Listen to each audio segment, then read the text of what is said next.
समाजशास्त्राच्या अभ्यासाचे महत्त्व या मुद्द्यावर आपण चर्चा करत होतो. आज आपल्याला या मुद्द्याशी संबंधित त्याचा जो उर्वरित भाग राहिलेला आहे त्यावर आज आपल्याला चर्चा करायची आहे. किती मुद्दे झाले होते लवकर सांगा, कोणकोणते मुद्दे झाले होते?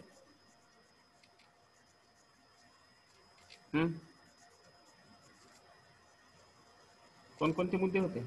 मानवी समाजाचे यथार्थ आकलन करणे हा पहिला मुद्दा आपण पाहिला होता, बरोबर आहे. दुसरा मुद्दा आपण पाहिला होता सामाजिक समस्यांचे निराकरण करणे. तिसरा मुद्दा आपण पाहिला होता सामाजिक सुधारणा घडवून आणणे. चौथा मुद्दा आपण पाहिला होता चुकीच्या दृष्टिकोनात बदल घडवून आणणे. इत्यादी सर्व घटकांसाठी समाजशास्त्राच्या अभ्यासाचे महत्त्व हे अधोरेखित होते हे आपण कालच्या क्लासला पाहिलं होतं. आज आवाज येत नाहीये. आवाज येत नाहीये? आता येतोय का? बाकीच्या आवाज येतोय का? सर येतोय आवाज. हा, तुझ्या आवाजाचा इंटरनेटचा प्रॉब्लेम असेल धनश्री. तर उर्वरित राहिलेले जे मुद्दे आहेत त्या मुद्द्यांच्या संदर्भात आज आपण विस्ताराने चर्चा करत आहोत. समोरचा मुद्दा आहे सामाजिक पुनर्निर्माण करणे. सामाजिक पुनर्निर्माणाच्या बाबतीमध्ये जर सांगायचं झालं, बिघडलेली जी समाज व्यवस्था असेल किंवा एखादी समूह व्यवस्था असेल, अशा बिघडलेल्या समाज व्यवस्थेमध्ये किंवा समूह व्यवस्थेमध्ये यांच्यातील बिघाड कमी करून समाजाला हवी आहे अशी व्यवस्था निर्माण करण्याचा प्रयत्न, किंवा ही समाज व्यवस्था बिघडलेली समाज व्यवस्था बिघडण्यासाठी जे सामाजिक संबंध कारणीभूत ठरले असतील अशा सामाजिक संबंधात जर बिघाड झालेला असेल तर त्या सामाजिक संबंधामध्ये बिघाड झालेल्या त्या सामाजिक संबंधाचा या सामाजिक संबंधाच्या कारणांची कारणमीमांसा करून ते संबंध कसे पूर्ववत आणता येतील, सुव्यवस्थित करता येतील, सुरळीत करता येतील याचा अभ्यास किंवा या घटकांकडे लक्ष हे समाजशास्त्रामध्ये दिलं जातं. आणि समाजशास्त्राचं प्रमुख कार्य म्हणूनच या घटकांकडे किंवा अशा बाबींकडे पाहिलं जातं. एखादी समाज व्यवस्था बिघडणं म्हणजे काय होणं, तर त्या समाज व्यवस्थेमध्ये स्थित असणारे त्या समाज व्यवस्थेचे जे कोणी स्टेक होल्डर्स असतील, सदस्य असतील, त्या सर्वांच्या सामाजिक संबंधामध्ये बिघाड निर्माण होणं.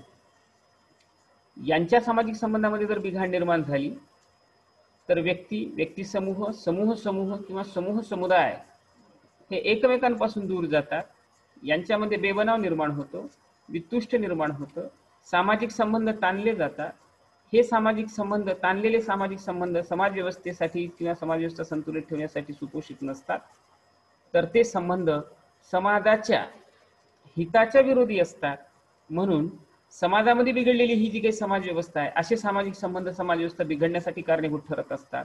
मग हे बिघडलेले संबंध दुरुस्त करण्याचं काम, त्या संबंधामध्ये ताटातूट होऊ नये किंवा ते संबंध कसे आहेत हे जाणून घेण्याचं काम हे समाजशास्त्रामध्ये केलं जातं किंवा समाजशास्त्राचं प्रमुख कार्य म्हणून त्याकडे पाहिलं जातं. त्यामुळे समाजातील असणाऱ्या ज्या काही ऐतिहासिक परंपरा असतील, मूल्य असतील, त्यांच्यातील चांगले वाईटपणा असेल, यांची जाणीव सर्वसामान्य माणसांना करून देण्याचं काम सुद्धा या समाजशास्त्राच्या मार्फत केलं जातं. म्हणून समाजातील व्यवस्थेला योग्य दिशा देण्याचं काम, सामाजिक व्यवस्थेला पूर्ववत किंवा जी सामाजिक व्यवस्था बिघडलेली असेल तर तिला तिचं पुनर्निर्माण करणं, तिला रिकन्स्ट्रक्ट करण्याचं काम हे समाजशास्त्रामार्फत, समाजशास्त्रांच्या अभ्यासकांमार्फत केलं जातं. म्हणून समाजशास्त्राच्या अभ्यासाचं अतिशय महत्त्वपूर्ण एक ते वैशिष्ट्य आहे किंवा अभ्यासाचा महत्त्वाचा आहे असं आपल्याला सांगता येतं. आता जेव्हा जेव्हा सामाजिक पुनर्निर्माणाच्या बाबतीमध्ये जागतिक पातळीवरच्या घटकांचा किंवा भारतातील असणाऱ्या घटकांचा जर आपण विचार केला, तुम्हाला माहित आहे 15 ऑगस्ट 1947 आपला भारत देश स्वतंत्र झाला. आणि भारत देश स्वतंत्र झाल्यानंतर तत्कालीन भारतीय राज्यकर्त्यांसमोर सर्वात मोठी प्रश्न आणि आव्हाने कोणती होती, तर जो देश आज आपल्याला स्वतंत्र राष्ट्र म्हणून मिळालेला आहे किंवा ज्या देशाचे आपण स्वतंत्र राष्ट्राचे आपण जे नागरिक झालेलो आहोत, तर या स्वतंत्र असणाऱ्या आपल्या भारतामध्ये अनेक समस्या आपल्या समोर आव्हाने म्हणून उभ्या आहेत. आणि ह्या समस्यांचा सामना जर आपल्याला करायचा असेल तर समाज व्यवस्था ही पुनर्गठित करणं, पुनर्स्थापित करणं, पुनर्निर्मित करणं तिला रिकन्स्ट्रक्ट करणं हे अत्यंत आवश्यक आहे. हेच प्रश्न तत्कालीन असणाऱ्या राज्यकर्त्यांसमोर, समाज सुधारकांसमोर सुद्धा आपल्या देशात पडलेले होते. म्हणून सामाजिक पुनर्निर्माण करण्यामध्ये राज्यकर्त्यांना सपोर्ट करण्याचं काम जर कोणी केलं असेल तर तत्कालीन समाजातील असणाऱ्या समाजशास्त्रज्ञांनी केलं, समाजशास्त्राच्या अभ्यासकांनी केलं, समाज सुधारकांनी केलं. म्हणून समाजशास्त्राच्या अभ्यासाचं महत्त्व काय आहे? जेव्हा जेव्हा समाजव्यवस्था बिघडेल, जेव्हा जेव्हा समाजव्यवस्थेमध्ये बेबनाव निर्माण होईल, समाजव्यवस्थेच्या घटकांमध्ये बेबनाव निर्माण होईल, तेव्हा तेव्हा तो बेबनाव, तो बिघाड नाहीसा करून समाज व्यवस्थेला पुनर्स्थापित करण्याचं काम, पुनर्संचलित करण्याचं काम, सामाजिक व्यवस्थेला सामाजिक व्यवस्थेची पुनर्बांधणी करण्याचं काम हे समाजशास्त्रामार्फत केलं जातं. म्हणून समाजशास्त्राच्या अभ्यासाचं ते सुद्धा एक महत्त्वाचा मुद्दा आहे असं आपल्याला सांगता येतो. या नंतरचा मुद्दा आहे सामाजिक नियोजनात सहाय्यक. याच्यापूर्वी आपण समाजशास्त्राच्या अभ्यास विषयामध्ये सुद्धा हा मुद्दा थोडासा वेगळ्या अर्थाने पाहिला की समाजशास्त्र कोणकोणत्या घटकांचा अभ्यास करते हे पाहत असताना आपण पाहिलं. आता आज आपल्याला पाहायचं आहे की सामाजिक नियोजनामध्ये समाजशास्त्राची भूमिका ही किती महत्त्वपूर्ण आहे या गोष्टीचा विचार आपल्याला सध्या करायचा आहे. सामाजिक नियोजनात सहाय्यक किंवा सहकार्य करण्याची भूमिका हे समाजशास्त्र पार पडत असते. जेव्हा जेव्हा समाजामध्ये, समाज रचनेमध्ये बदल करण्यासाठी निश्चित स्वरूपाचे उपक्रम हाती घेऊन नियोजित स्वरूपाने समाज परिवर्तन घडून आणण्याचा प्रयत्न ज्या समाजव्यवस्थेत केला जातो त्याला सामाजिक नियोजन असं म्हणतात. आपल्याला माहिती आहे आपल्याही देशामध्ये सामाजिक नियोजनाच्या बाबतीमध्ये नेहमी चर्चा होतात. आपल्या देशामध्ये सुद्धा राष्ट्राच्या विकासाचं नियोजन करण्यासाठी नीती आयोग नावाची एक संस्था आपल्या देशामध्ये अस्तित्वात आहे. या नीती आयोगाचा पदसिद्ध अध्यक्ष हा पंतप्रधान असतो आणि पंतप्रधान इतर 9 सदस्यांची निवड आणि त्यांच्या उपाध्यक्षांची निवड ही स्वतः पंतप्रधान करत असतात. ही एक व्यवस्था आहे. ज्या नीती आयोगाला पहिलं 1950 मध्ये ज्याची स्थापना झाली त्याला योजना आयोग असं म्हटलं जात होतं. या योजना आयोगाच्या माध्यमातून राष्ट्राच्या, समाजाच्या, समूहाच्या, राज्याच्या, देशाच्या विकासाचं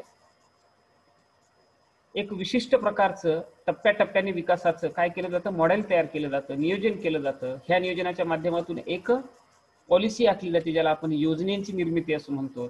आणि या योजनांची निर्मिती केल्यानंतर त्यांचं नियोजनपूर्वक इम्प्लिमेंटेशन केलं जातं. जसं की एक छोटंसं उदाहरण मी तुम्हाला सांगतोय की सध्याकालीन स्थितीमध्ये आपण कालच पाहिलं की काल परवाची न्यूज आहे आपल्या देशामध्ये की कोविडवरच्या वॅक्सिनला केंद्र सरकारच्या असणाऱ्या DCIG एजन्सीने, ड्रग्स कंट्रोल ऑफ इंडिया नावाची जी काही एजन्सी आहे त्या एजन्सीने 2 कोविडच्या असणाऱ्या लसींसाठी आपत्कालीन व्यवस्थेमध्ये तिचा उपयोग करण्यासाठीची परवानगी काल दिली. आणि यानंतर हे सर्व करत असताना पुढच्या कालखंडामध्ये सर्व भारतभर देशातील या सर्व लोकांना, जवळपास सर्व लोकांना या कोविडच्या लसीची मात्रा ही देण्यात येणार आहे. आणि ती लस देण्यात येणार असल्यामुळे त्या लसीच्या कार्यक्रमाच्या नियोजनासाठी भारत सरकारने आणि सर्व राज्य सरकारांनी मिळून एक ॲक्शन प्लॅन तयार केला. आणि तो ॲक्शन प्लॅन तयार करत असताना त्याचं नियोजन केलं. परवाच्या दिवशी 2 दिवसापूर्वी आपण पाहिलं असेल की ड्राय रन प्रत्येक राज्यातील काही मुख्य शहरांमध्ये घेण्यात आला. महाराष्ट्रामध्ये सुद्धा मुंबई, पुणे, नागपूर आणि जालना या 4 जिल्ह्यांमध्ये ड्राय रन घेण्यात आला की बाबा जर ही लस द्यायची असेल तर त्या लसीची जी काही योजना आहे त्याचं इम्प्लिमेंटेशन कसं केलं जाईल, त्याचं नियोजन करण्याचं काम, या कार्यक्रमाचं नियोजन करण्याचं काम सरकार करत आहे. अशाच प्रकारच्या वेगवेगळ्या योजनांचं नियोजन करणे, त्यांच्या इम्प्लिमेंटेशनसाठी नियोजन करणे, त्या योजनांच्या निर्मितीसाठीचं त्याचं नियोजन करणे, ह्या सगळ्या गोष्टी सामाजिक नियोजनात येतात. आणि जेव्हा जेव्हा अशा प्रकारची नियोजनं ही केली जातात त्यावेळेस समाजशास्त्राच्या अभ्यासकांची भूमिका, समाजशास्त्राच्या अभ्यासकांचं सहकार्य हे अतिशय महत्त्वपूर्ण असतं. म्हणून सामाजिक नियोजनात सहाय्यक किंवा सहकार्य करण्याचं काम समाजशास्त्रामार्फत केलं जातं. जसं की सरकारी अधिकारी असतील, सामाजिक कार्यकर्ते असतील, तंत्रज्ञ असतील, वैज्ञानिक असतील, संशोधक असतील इत्यादी व्यक्तींना समाजशास्त्रीय सिद्धांत जे प्रस्थापित समाजशास्त्राच्या किंवा अभिजनकारी सिद्धांतकारांनी जे समाजशास्त्रातील सिद्धांत निर्माण करून ठेवलेले आहेत त्या सिद्धांतांचा उपयोग हा सामाजिक नियोजनासाठी केला जात असतो. याचं एक छोटंसं उदाहरण, मी उत्तम उदाहरण तुम्हाला सांगू इच्छितो की सामाजिक नियोजनामध्ये समाजशास्त्राची भूमिका ही कशी महत्त्वपूर्ण ठरत असते. उदाहरण तुम्हाला सांगतो की आपल्या देशामध्ये लोकसंख्या वाढीचा प्रश्न हा भीषण प्रश्न आहे.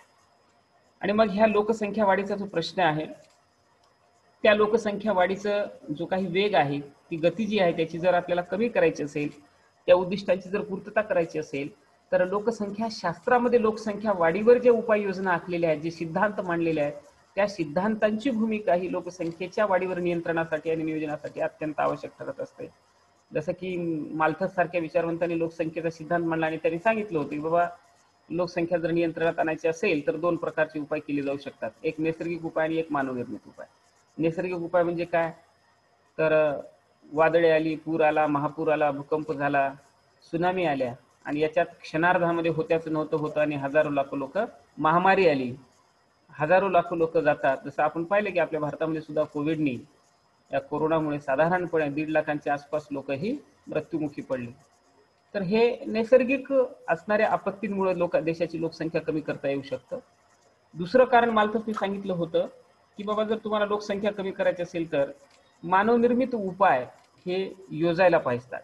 आणि मग हे मानवनिर्मित उपाय म्हणजे काय करणं, लोकसंख्या नियंत्रणासाठी कडक कायदे तयार करणं, लोकांची किंवा स्त्री आणि पुरुषांची जननशक्ती कशी कमी करता येईल याचा विचार करणं, प्रजननाच्या बाबतीमध्ये ह्या सगळ्या गोष्टींचा विचार करणं, त्यानंतर प्रजननाच्या दरावर नियंत्रण आखण्यासाठी कायदे करणं, कायद्यांची तरतूद करणं, जसं भारतामध्ये आहे हम दो हमारे दो, किंवा सक्तीचे नसबंदीचे कार्यक्रम राबवणे, पुरुष नसबंदी असेल किंवा स्त्रियांचे नसबंदीचे कार्यक्रम असतील. आपल्या देशात हेही कार्यक्रम राबवला आणि याचे परिणाम, वाईट परिणाम तत्कालीन सरकारला नंतरच्या काळात निवडणुकांमध्ये भोगावे लागले. हे काही उपाय आहेत. तर अशा सिद्धांतांच्या माध्यमातून ह्या सिद्धांतांचा उपयोग सामाजिक नियोजनासाठी होत असतो. म्हणून समाजशास्त्रामध्ये स्थित असणारे जे काही सिद्धांत असतील त्या सिद्धांताचा उपयोग समाजाच्या सामाजिक नियोजनात सहाय्यक ठरत असतो. म्हणून ते सुद्धा एक समाजशास्त्राच्या अभ्यासाचं महत्त्व आहे असं आपल्याला सांगता येतं. समाजाच्या नियोजनामध्ये सहाय्य करण्याचं काम, समाजाच्या नियोजनामध्ये सहकार्य करण्याचं काम, मदत करण्याचं काम, किंवा समाजाच्या नियोजनात आणि विकासामध्ये महत्वाची भूमिका, अहम भूमिका पार पाडण्याचं काम समाजशास्त्र करते. म्हणून समाजशास्त्राच्या अभ्यासाचं ते सुद्धा एक महत्त्व आहे, महत्त्वाचा मुद्दा आहे असं आपल्याला सांगता येतं. आणि म्हणून हा मुद्दा सामाजिक नियोजनात सहाय्य हे समाजशास्त्र करते असं आपण म्हणू शकतो. यानंतरचा मुद्दा आहे सह अस्तित्वाच्या भावनेचा प्रसार करण्याचं काम समाजशास्त्र करत असते. आता सह अस्तित्वाच्या भावनेचा प्रसार करणे म्हणजे काय करणे,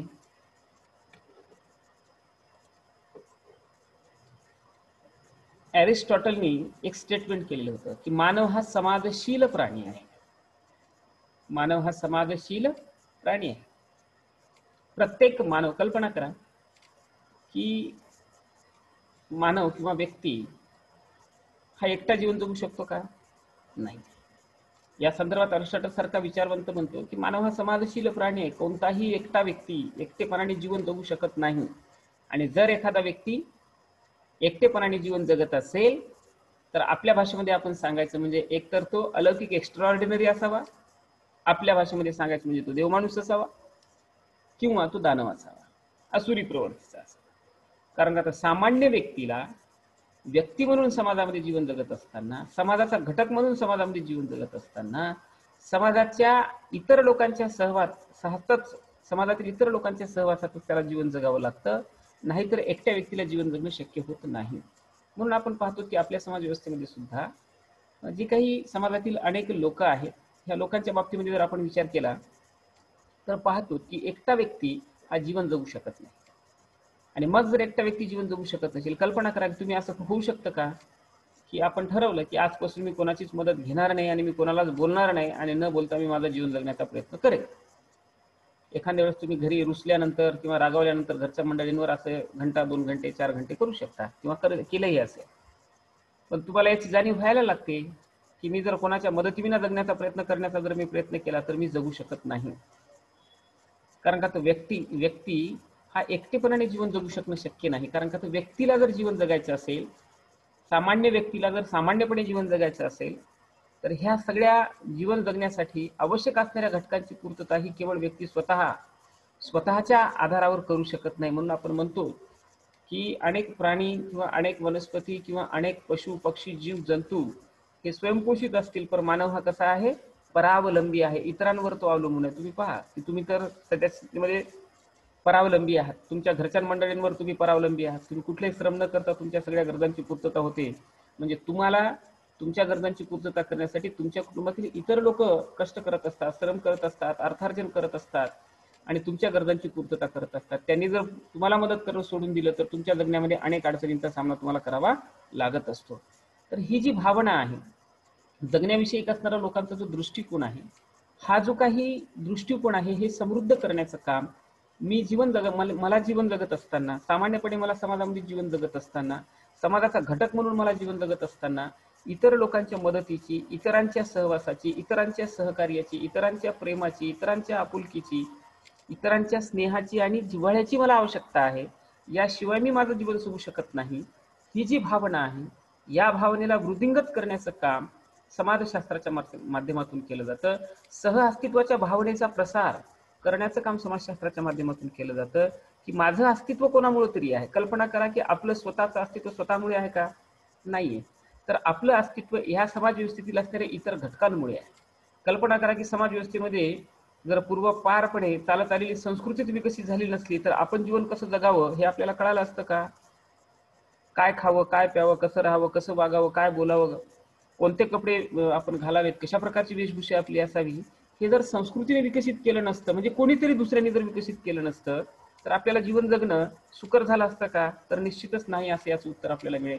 कारण का तर व्यक्तीला जगायचं असेल तर या व्यक्तीच्या जगण्यासाठी इतरांचं अस्तित्व महत्वपूर्ण असतं आणि इतरांचं असणारं जे अस्तित्व आहे त्या अस्तित्वाचा स्वीकार आपण करून आपल्यालाही आपल्यालाही त्यांच्या मदतीची गरज आहे आणि त्यांनाही आपल्या मदतीची गरज आहे, ही भावना वृद्धिंगत समाजामध्ये करण्याचं काम समाजशास्त्राच्या माध्यमातून केलं जातं. सहअस्तित्वाच्या भावनेचा प्रसार केला जातो. म्हणजे काय केलं जातं? तर तुमचं अस्तित्व आमच्यामुळे आहे आणि आमचं अस्तित्व तुमच्यामुळे आहे. एकमेकांना, आपल्याकडे एक म्हण आहे ना, एकमेकास सहाय्य करू अवघे धरू सुपंथ. तर सुविचार आहे, हा जो सुविचार आहे, हा सुविचार हेच अधोरेखित करतो की सहअस्तित्वाच्या भावनेचा प्रसार. माझं अस्तित्व माझ्या आई वडिलांमुळे आहे, माझ्या आई वडिलांचं अस्तित्व त्यांच्या आई वडिलांमुळे होतं, समाजातील असणाऱ्या इतर घटकांमुळे आहे. आपण पाहतो की व्यक्ती 2 पातळीवरचं जीवन जगत असतो, एक वैयक्तिक आणि सामाजिक पातळीवरचं. ह्या दोन्ही पातळीवरच्या जीवनामध्ये व्यक्तीला इतरांच्या सहकार्याची, इतरांच्या अस्तित्वाची, इतरांच्या मदतीची गरज असते. तरच व्यक्ती आपलं जीवन सुखरपणे जगू शकतो. नाहीतर व्यक्तीच्या जीवनात जगण्यासाठी अनेक अडचणींचा सामना करावा लागतो. जसं आज तुम्ही आहात, तुमचं सगळं जीवन हे परावलंबी आहे. तुम्हाला तुमच्या सहअस्तित्वाच्या भावनेची जाणीव ही निर्माण झालेली असेल तुमच्या मनात. कल्पना करा की एखाद्या वेळेस एखादी गरज तुम्हाला असेल एखाद्या वस्तूची आणि त्या गरजेची पूर्तता करण्यासाठी तुम्ही आईवडिलांकडे मागणी करत असाल आणि त्यांनी जर त्या वस्तूची पूर्तता नाही केली तर त्यावेळेस तुम्हाला वाटायला लागतं की मी ह्या वस्तूची पूर्तता करू शकत नाही, मला त्या वस्तूची पूर्तता ही त्यांच्याकडूनच करून घ्यावी लागते. यासाठी मला त्यांचं आणि माझं अस्तित्व मला मान्य करणं अत्यंत आवश्यक आहे. हे सांगण्याचं तात्पर्य असं की सहअस्तित्वाच्या भावनेचा जो प्रसार आहे ते समाजामध्ये होणं अत्यंत आवश्यक आहे. कारण का तर जर सहअस्तित्वाच्या भावनेचा प्रसार व्यक्तीमध्ये आणि समाजातील असणाऱ्या इतर सदस्यांमध्ये नाही झाला तर समाजामध्ये आत्मकेंद्रित प्रवृत्तीच्या लोकांची संख्या वाढीस लागते. आत्मकेंद्रित झालेली लोक आत्मभान विसरतात. आत्मभान विसरलेली लोक ही समाज व्यवस्थेच्या विकासासाठी घातक असतात. ही लोक विघटनकारी प्रवृत्तीला बळी पडत असतात आणि विघटनकारी प्रक्रियेला बळी पडल्यानंतर समाजामध्ये अशा लोकांच्या हातून आक्षेपार्ह आणि चुकीचं वर्तन घडून येण्याची शक्यता असते. म्हणून हे सर्व घडू नये, समाजाच्या विकासात अडथळे निर्माण होऊ नयेत, सामाजिक समस्यांची निर्मिती होऊ नये म्हणून व्यक्तीला सामाजिकरणाच्या माध्यमातून, संस्काराच्या माध्यमातून समाजशास्त्र ह्या सगळ्या सहअस्तित्वाच्या भावनेचा प्रचार आणि प्रसार करण्याचं काम करत असतं. म्हणून सहअस्तित्वाची भावना लोकांच्या मनामध्ये वृद्धिंगत करण्याचं काम, ती भावना वृद्धिंगत करण्यासाठी आवश्यक असणाऱ्या घटकांच्या प्रचार प्रसाराचं काम समाजशास्त्राच्या माध्यमातून केलं जातं. म्हणून सहअस्तित्वाची भावना ही समाजातील लोकांमध्ये निर्माण करण्यात समाजशास्त्राची भूमिका महत्त्वपूर्ण असते. कारण का आज आपण समाजामध्ये पाहतो, मी, माझा परिवार, माझी मुलं, माझं कुटुंब इथपर्यंतच मी माझं जीवन मर्यादित ठेवलेलं आहे. ही भावना व्यक्तीच्या मनात न ठेवता या भावनेला अधिक व्यापक करण्याचं काम मी, माझं कुटुंब, माझा समाज, माझं राष्ट्र, माझा समूह, माझा देश, ही भावना लोकांच्या मनामध्ये निर्माण करण्याचं काम हे समाजशास्त्राच्या माध्यमातून केलं जातं. व्यक्तीच्या मनात असणारी जी काही कुपमंडूक प्रवृत्ती आहे त्या कुपमंडूक प्रवृत्तीला तिलांजली देऊन समाजातील व्यक्तींमध्ये एकात्मता निर्माण करण्याचं काम सहअस्तित्वाच्या भावनेच्या प्रसाराच्या माध्यमातून केलं जातं. स्वसमूह श्रेष्ठतावादाला तिलांजली देऊन सामाजिकता निर्माण करण्याचं काम, बंधुता निर्माण करण्याचं काम, राष्ट्रीय एकात्मता निर्माण करण्याचं काम समाजशास्त्राच्या माध्यमातून केलं जातं. म्हणून समाजशास्त्राच्या अभ्यासाचा ते सुद्धा एक महत्त्वाचा मुद्दा आहे असं आपल्याला सांगता येतो. तो म्हणजे सहअस्तित्वाच्या भावनेचा प्रसार. या मुद्द्यामध्ये आपण हेच पाहिलं की बाबा समाजातील प्रत्येक व्यक्तीला स्वतःची आणि इतराच्या अस्तित्वाची जाणीव असणं आवश्यक आहे. आणि ह्या दोघांच्याही अस्तित्वाची जाणीव झाली म्हणजे प्रत्येक व्यक्तीला जीवन जगणं सुकर होतं. हे करण्याचं काम समाजशास्त्रामार्फत केलं जातं. म्हणून ते सुद्धा एक महत्त्वाचा मुद्दा आहे समाजशास्त्राचा, असं आपल्याला सांगता येतं. त्यानंतरचा एक महत्त्वाचा मुद्दा आहे अहमवादाचे निर्मूलन व ग्रहण शक्तीचा विकास. हा महत्त्वाचा मुद्दा आहे. याच्या संदर्भात थोडीशी चर्चा आपण त्याच्यात केली होती. यावर आपण आता डिटेल्स आपण पाहतो की अनेक लोक समाजामध्ये असे असतात किंवा समाजातील अनेक लोकांना असं काही वाटत असतं की मी म्हणजे सर्व काही आहे, मी म्हणजेच सर्व काही आहे. ही भावना जी लोकांच्या मनात निर्माण झालेली असते, ही भावना कधीच समाज विकासासाठी पोषक भावना आहे असं आपण म्हणू शकत नाही. आपण म्हणतो की मीपणाची भावना एखाद्या व्यक्तीमध्ये निर्माण होणं म्हणजे त्याच्यामध्ये अहमगंड निर्माण झाला, त्याच्यामध्ये इगो निर्माण झाला असं आपण म्हणतो. तर हा अहमगंड आणि हा इगो एखाद्या व्यक्तीमध्ये निर्माण होणं हे केवळ त्या व्यक्तीचं नुकसान नाही, तर पर्यायाने समाजाचं सुद्धा नुकसान आहे. आणि म्हणून समाजाचं नुकसान टाळायचं असेल, त्या व्यक्तीचं नुकसान टाळायचं असेल, त्या व्यक्तीचा विकास, एखाद्या व्यक्तीच्या मनामध्ये मीपणाची भावना निर्माण झाली किंवा मीपणाचा अतिरेक निर्माण झाला, व्यक्तीला स्वतःविषयी अभिमान असावा पण दुराभिमान नसावा, व्यक्तीला स्वतःविषयी आत्मभान असावं पण इतरांविषयी घृणा आणि इतरांविषयीची कुत्सित भावना व्यक्तीच्या मनात विकसित व्हायला नाही पाहिजे. व्यक्तीला स्वतःच्या विकासाची आवड असावी, स्वतःच्या विकासाबद्दल व्यक्तीने आग्रही असावं. स्वतःचा विकास करत असताना व्यक्तीने इतरांवर अन्याय आणि अत्याचार होईल या भावनेला कधीही बळी पडू नये. समाजाच्याही बाबतीमध्ये ह्याच गोष्टी लागू करण्याचं काम, अभ्यासण्याचं काम समाजशास्त्राच्या मार्फत केलं जातं. म्हणून जसं आपण पाहतो की जेव्हा जेव्हा मीपणाचा अतिरेक होतो त्यावेळेस समाजामध्ये आपण पाहतो की त्या मीपणा करणाऱ्या व्यक्तींचा तर नाश होतो, पण या व्यक्तींच्या मीपणामुळे अनेक सर्वसामान्य लोकांना सुद्धा आपल्या प्राण गमवावे लागतात. याचे अनेक उदाहरणं आपल्याला इतिहासात पाहायला मिळतात. हिटलरच्या मीपणाच्या प्रवृत्तीमुळे जर्मनीतील असणाऱ्या अनेक निष्पाप लोकांना आपल्या प्राणांची आहुती द्यावी लागली. आज आपण जागतिक पातळीवर पाहतो की काही हुकुमशाह आहेत. दक्षिण कोरियाचा जो राज्यकर्ता आहे किम जोंग, हा हुकुमशाह मीपणाच्या अतिरेकापायी त्या देशातील असणाऱ्या लोकांना अनन्वित अत्याचाराला सामोरं जावं लागत आहे. त्या राष्ट्रातील असणाऱ्या लोकांना अनन्वित अत्याचाराचा बळी व्हावं लागत आहे. म्हणजे एखादा राज्यकर्ता जर मीपणावर उतरलेला असेल आणि त्यामध्ये जर अहंकाराची भावना निर्माण झालेली असेल, मी म्हणजे सर्व काही ही जर भावना एखाद्या राष्ट्राध्यक्षामध्ये किंवा कुठल्याही असणाऱ्या राज्यकर्त्यांमध्ये निर्माण झाली तर ते राष्ट्र, तो समूह अविकसिततेच्या गर्ततेमध्ये जाण्यासाठी, विकासापासून कोसो दूर जाण्यासाठी आणि राज्यात आणि समाजामध्ये अनागोंदीला आमंत्रण देण्यासाठी फार जवळ जातो असं आपल्याला म्हणता येते.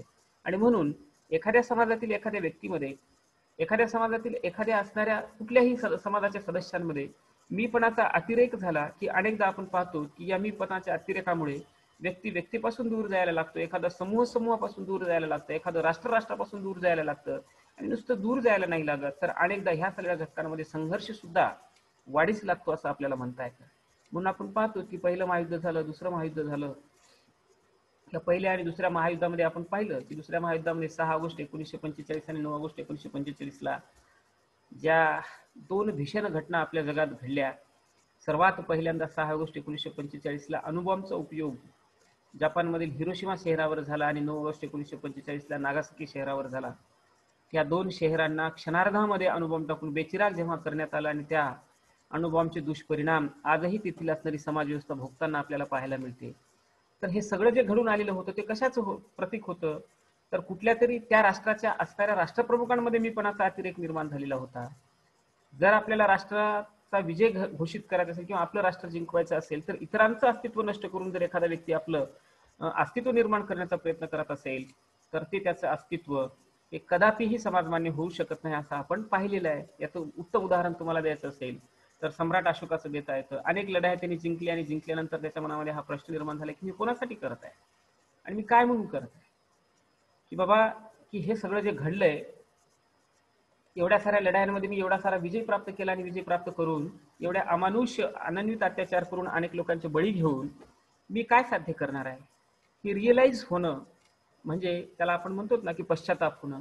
की पश्चातापाची भावना व्यक्तीचा मीपणाचा अतिरेक होऊन गेल्यानंतर ज्यावेळेस व्यक्तीला होत असतो किंवा ती मीपणाच्या भावनेला सुरुवात झाल्यानंतर व्यक्तीमध्ये ती निर्माण करण्याचं काम समाजशास्त्राच्या माध्यमातून केलं जातं. म्हणजे व्यक्तींच्या मीपणाच्या भावनेमध्ये बदल करण्याचं काम, व्यक्तीच्या अहंकारामध्ये बदल करण्याचं काम, व्यक्तीच्या असणाऱ्या आपण ज्याला म्हणतो की इगोस्टिक प्रवृत्तीमध्ये बदल करण्याचं काम, व्यक्तीच्या मीपणाचा अतिरेक दूर करण्याचं काम अनेकदा समाजशास्त्राच्या मार्फत केलं जातं. म्हणून व्यक्ती सहअस्तित्वाच्या भावनेचा प्रसार करून आपलं अस्तित्व इतरांमुळे आहे ह्या भावनेचा प्रसार झाल्यानंतर मीपणाचा अतिरेक जो आहे हा कमी व्हायला लागतो. माझ्यामुळे सर्व काही होतं हे म्हणण्याऐवजी व्यक्ती आमच्यामुळे सर्व काही होतं किंवा आम्ही सर्व काही घडून आणू शकतो अशा प्रकारची भावना व्यक्तीच्या मनात वाढीस लावण्याचं काम समाजशास्त्राच्या मार्फत केलं जातं. म्हणून समाजशास्त्राच्या अभ्यासाचा तो एक महत्वाचा मुद्दा आहे असं आपल्याला सांगता येतं.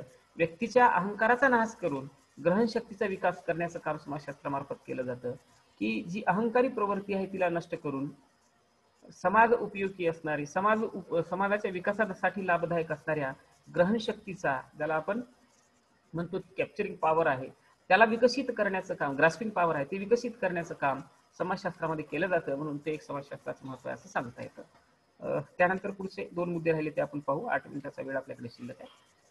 सामाजिक कल्याण साधने. समाज कल्याण साधने. आपल्याला माहित आहे आपलं राष्ट्र ज्यावेळेस सार्वभौम राष्ट्र म्हणून जगामध्ये उदयास आलं त्यावेळेस जेव्हा आपण आपली राज्यघटना स्वीकारली त्यावेळेस आपल्या राज्यघटनेची उद्दिष्टे आपण समोर ठेवत असताना महत्वाचं आणि पहिलं उद्दिष्ट होतं की मानव कल्याण साधने, समाज कल्याण साधने. समाजातील अंत्यस्थ पातळीवरल्या असणाऱ्या व्यक्तीसाठी सामाजिक समता, स्वातंत्र्य आणि बंधुता ही खुलेपणाने त्याचा स्वीकार त्याला करता यावा आणि या देशाचा नागरिक म्हणून त्याला सुद्धा सार्वभौमपणे जगता आलं पाहिजे. ही बाब आपल्या राज्यघटनेचे महत्वाचे मुद्दे अधोरेखित करते. याच बाबीच्या संदर्भात चर्चा करायची झाली तर समाजशास्त्रामध्ये सुद्धा समाज कल्याण साधने किंवा सामाजिक कल्याण साधने यावर विशेष भर दिला जातो आणि समाजशास्त्राच्या निर्मितीचा मूळ उद्देश सुद्धा तोच आहे असं आपल्याला म्हणता येतं की समाजाच्या सर्व स्तरातील सदस्यांची सर्वांगीण उन्नती घडवून आणणे, त्यांचा विकास घडवून आणणे, त्यांना त्यांच्या सर्व सुविधायुक्त त्यांच्या सर्व सोयी किंवा त्यांच्या ज्या काही गरजा असतील यांची पूर्तता करणे म्हणजे समाज कल्याण साधने. तुम्हाला माहित असेल आपल्याकडे राज्य सरकारच्या मंत्रिमंडळामध्ये आणि केंद्र सरकारच्या मंत्रिमंडळामध्ये सामाजिक कल्याण किंवा सामाजिक न्याय विभाग प्रस्थापित झालेला आहे. त्याला समाज कल्याण मंत्रालय सुद्धा असं आपण म्हणतो, सामाजिक न्याय मंत्रालय सुद्धा असं आपण म्हणतो. त्या सामाजिक न्याय मंत्रालयामार्फत समाज कल्याण साधवण्याचा प्रयत्न केला जातो. मग समाज कल्याण करणे म्हणजे काय करणे तर समाजातील असणाऱ्या सर्व स्तरातील व्यक्तींची उन्नती किंवा सर्वांगीण विकास घडून आणण्याचा प्रयत्न करणे. म्हणून आपण पाहतो की सर्व स्तरातील व्यक्तींचा विकास व्हावा यासाठी आपण आपल्या सरकारने, राज्य सरकारने आणि केंद्र सरकारने अनेक योजना हाती घेतलेल्या आपल्याला दिसून येतात. आरक्षणाचं धोरण असेल, गोरगरिबांच्या विकासासाठी आणि सकस आहारासाठी त्यांना मिळणारं अन्नधान्य असेल, रोजगार हमीच्या योजना असतील, शेतकरी किसान सन्मान निधी, पंतप्रधान शेतकरी किसान सन्मान निधी असेल, शेतकऱ्यांना मिळणारं अल्प व्याजदरावरचे कर्जाच्या स्कीम्स असतील, अशा अनेक योजना ज्या आहेत त्या कशासाठीचं धोतक आहे तर हे समाज कल्याणाचं धोतक आहे. आणि अशा समाज कल्याण कार्यक्रमांमध्ये जे कार्यक्रम आखले जात असतात, समाज कल्याणविषयक धोरणं आखली जात असतात, त्या सगळ्या धोरणांमध्ये समाजशास्त्राची भूमिका ही अत्यंत महत्त्वपूर्ण असते. मग त्या निराधार स्त्री असतील, गुन्हेगारीचे निर्मूलन असेल, आदिवासींच्या संदर्भातल्या सुधारणा असतील, ग्रामीण कल्याण कार्यक्रम असेल, बालविकास कार्यक्रम असेल, इत्यादी सगळ्या समाज कल्याण कार्यक्रमांच्या यशस्वीतेसाठी समाजशास्त्राच्या अध्ययनाचा उपयोग हा होत असतो. समाजशास्त्रज्ञांच्या अध्ययनाशिवाय या विकासाच्या आणि कल्याणकारी योजनांची निर्मिती देशामध्ये होऊ शकत नाही. कारण का आता आपल्याला माहित आहे, जसं एक छोटं उदाहरण मी तुम्हाला सांगतो की ग्रामीण कल्याण कार्यक्रम राबवायचा असेल तर ग्रामीण समाजशास्त्राचा अभ्यास करणाऱ्या अभ्यासकांची भूमिका किंवा त्यांच्या भूमिकेची मदत, त्यांच्या अध्ययनाची मदत ही शासनाला घ्यावी लागते, तरच त्यांना ग्रामीण कल्याणाच्या संदर्भातल्या कारगर स्वरूपाच्या योजना ह्या व्यवस्थित अंमलबजावणी त्यांची करता येऊ शकते किंवा ती निर्मिती करता येऊ शकतात. त्याशिवाय ग्रामीण कल्याणाच्या योजनांची इम्प्लिमेंटेशन करणे किंवा त्या योजनांची आखणी करणं हे समाजशास्त्रज्ञांच्या सहकार्याशिवाय शक्य नसतं. ग्रामीण भागाचे अध्ययन करणाऱ्या अध्ययनकर्त्यांच्या सहकार्याशिवाय शक्य नसतं. म्हणून सामाजिक कल्याण साधण्यामध्ये समाजशास्त्रज्ञांची भूमिका ही अत्यंत महत्त्वपूर्ण असते असं आपल्याला सांगता येते. त्यानंतर हा एक महत्त्वाचा मुद्दा आहे असं सांगता येतं. आणि शेवटचा मुद्दा आहे समाजशास्त्राच्या अध्ययनाचं व्यावसायिक महत्त्व. हा मुद्दा फार महत्त्वपूर्ण आहे. अलीकडील काळात शिक्षण व्यवस्थेच्या संदर्भात जर आपण विचार केला तर आपल्याला नेहमी हा प्रश्न निर्माण होतो आपल्याकडे की एवढं मोठं शिकलं किंवा एवढं मोठं शिक्षण घेतलं, खूप काही शिक्षण ह्या व्यक्तीने घेतलेलं आहे, पण त्याचा उपयोग काय झाला? तो 2 पैसे कमावू शकत नाही. म्हणजे शिक्षणाचा सहसंबंध अलीकडील काळात व्यक्ती किंवा समाज हा अर्थार्जनाशी लावताना आपल्याला दिसतो. आणि म्हणून प्रत्येक शास्त्राचं व्यावसायिक महत्त्व सुद्धा अधोरेखित करणं ही काळाची गरज झाली असं आपल्याला सांगता येतं. आणि म्हणून समाजशास्त्राचं सुद्धा व्यावसायिक महत्त्व जे आहे हे आपल्याला पाहणं अत्यंत क्रमप्राप्त ठरतं आजच्या कॉन्टॅक्स्टमध्ये. तर आपल्याला माहित आहे की समाजशास्त्राला सुद्धा अलीकडील काळात व्यावसायिक दृष्टिकोनातून मोठ्या प्रमाणात महत्त्व प्राप्त झालेलं आहे. जेवढ्या काही शासनाच्या वेगवेगळ्या प्रकारच्या सरकारी नोकऱ्या असतील, यामध्ये विशेष करून कामगार कल्याण अधिकारी असेल, बाल कल्याण अधिकारी असेल, आदिवासी कल्याण विभागातील असणारे आदिवासी कल्याण अधिकारी असेल, तुरुंग रक्षक किंवा कारागृह अधिकारी असेल, त्याला आपण जेलर म्हणतो, समाज कल्याण अधिकारी असेल, किंवा सगळ्या उद्योगधंद्यांमध्ये काउन्सिलर असतील, मोठमोठ्या सार्वजनिक उद्योगधंद्यांमध्ये काउन्सिलर असतील, दवाखान्यांमध्ये निर्माण झालेले काउन्सिलर असतील, अशा वेगवेगळ्या ठिकाणी समाजशास्त्रज्ञांची भूमिका किंवा समाजशास्त्राच्या अभ्यासकांची भूमिका किंवा समाजशास्त्राच्या विद्यार्थ्यांना प्राधान्यक्रम दिला जातो असं आपल्याला पाहायला मिळतं. आणि या विद्यार्थ्यांना समाजाच्या वेगवेगळ्या क्षेत्रांमध्ये लॉकडाऊनच्या मुळे आपल्याला याच्यावर एक विशेष क्लास घ्यायचा होता. जे BA तुम्ही विद्यार्थी आहात, तुमच्यासाठी खास करून एक क्लास घ्यायचा होता. इंडक्शनचा कार्यक्रम घेत असतानाच त्याबरोबरच जोडीला लागून आपल्याला समाजशास्त्राचं व्यावसायिक महत्त्व काय आहे, समाजशास्त्राचं अध्ययन केल्यानंतर कुठल्या कुठल्या क्षेत्रामध्ये किंवा कोणकोणत्या क्षेत्रामध्ये आपल्याला करिअर करण्याची संधी मिळते या संदर्भात आपण चर्चा करणार होतो. पुन्हा कधी जेव्हा कॉलेज ऑफ लॉ व्यवस्थित सुरू होईल तेव्हा आपण एखाद्या वेळेस यावर 1-2 क्लास व्यवस्थितरित्या घेऊ की समाजशास्त्राच्या अभ्यासाचं नेमकं महत्त्व काय. हे अभ्यास केल्यानंतर आपल्याला समाजामध्ये मान, प्रतिष्ठा, रोजगार, पैसा प्राप्ती किंवा अर्थार्जन करता येऊ शकतं का, हे पाहणं अत्यंत आवश्यक आहे. या सगळ्या गोष्टींच्या माध्यमातून किंवा या सगळ्या अभ्यासाच्या माध्यमातून किंवा वरील जे सगळे घटक सांगितले या सगळ्यांच्या माध्यमातून आपल्याला असं अधोरेखित करता येतं की समाजशास्त्र शिकलेला विद्यार्थी सामाजिक शास्त्राचा अभ्यास करून, म्हणजे नेहमी म्हटलं जातं की समाजशास्त्र शिकून काय तुमचं भलं होणार आहे, पण 2 गोष्टी महत्त्वाच्या आहेत. व्यावसायिक महत्त्व तर समाजशास्त्राचं आहे,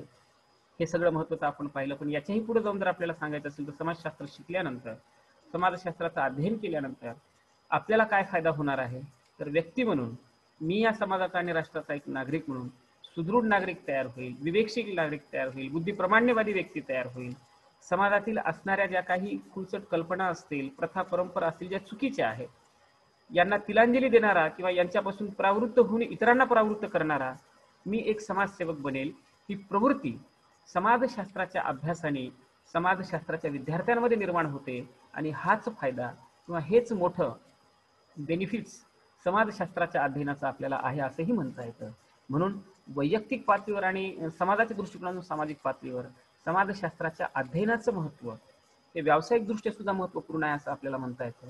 व्यक्तीच्या व्यक्तिमत्व विकासासाठी समाजशास्त्र हे एकमेव असं शास्त्र आहे की व्यक्तीला समाजाला लायक असणारा किंवा समाजाला अपेक्षित असणारं व्यक्तीचं व्यक्तिमत्व घडवण्यामध्ये समाजशास्त्राची भूमिका ही महत्त्वपूर्ण असते. समाजशास्त्र हे व्यक्तीला आपल्या राष्ट्रीय सेवा योजनेच्या ब्रीद वाक्यामध्ये सांगायचं झालं तर नॉट आय बट यू, प्रथम मी नाही तर प्रथम तुम्ही, तुमच्यासाठी मी आहे, समाजासाठी मी आहे, आडल्या नडलेल्या व्यक्तींच्या सहकार्यासाठी मदतीसाठी मी आहे, ही भावना समाजशास्त्राच्या विद्यार्थ्यांमध्ये समाजशास्त्राच्या अध्ययनातून निर्माण होते. म्हणून व्यावसायिक महत्त्वाबरोबर सारांश स्वरूपाने आपल्याला सांगायचं झालं किंवा इतर घटकांचे जे महत्त्व आपण समाजशास्त्राच्या अध्ययनाचे सांगितले याबरोबर सारांश स्वरूपाने आपल्याला असं सांगता येतं की समाजाचा एक सुशिक्षित, बुद्धिप्रमाण्यवादी, विवेकशील, विचार करणारा तरुण म्हणून त्या तरुणाची निर्मिती करण्याचं काम समाजशास्त्राचं अध्ययन करत असतं. म्हणून हे सर्व मुद्दे आणि ह्या सगळ्या बाबी समाजशास्त्राच्या अभ्यासाचं महत्त्व भारतीय समाजव्यवस्थेमध्ये विशद करतात असं आपल्याला सांगता येतं. आणि इथे हा मुद्दा शिकवणं संपला असं आपल्याला सांगू शकतो किंवा इथं हा मुद्दा संपला. तुम्हाला काही अडचणी असतील, 1 मिनिटाचा वेळ झालेला आहे, माईक ओपन करा आणि काही शिकवलेल्या संदर्भात सगळं शिकवलेलं समजलं का?